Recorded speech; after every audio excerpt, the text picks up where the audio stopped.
Yeah, good evening, Shayna. The storm's just a few hours away, but it's still sweater weather here in Worcester right now. Temperatures in the low 50s. You know what that means. Central Mass is about to come down with a case of weather whiplash. With temperatures in the upper 50s, some Worcester DPW workers were wearing shorts as they hooked up the plows ahead of this weekend's forecast snowstorm. The only difficult thing will be is it's going to start off at rain. When does that rain turn to snow? And when it does turn to snow, they're saying it's going to come down hot and heavy. Meanwhile, contractor Jeremy Harris rushed to install a new storm drainage system at this house.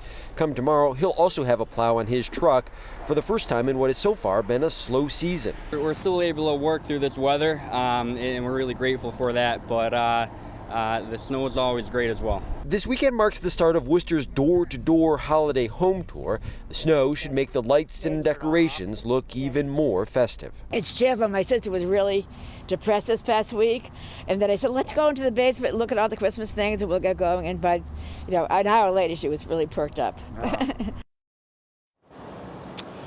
A short time ago, the DPW commissioner here in Worcester told us that they have decided to declare a snow parking ban for tomorrow. Starting at 10 a.m., all the cars have to be off the streets. Live in Worcester, David Bieniek, WCVB, News Center 5. David, thank you.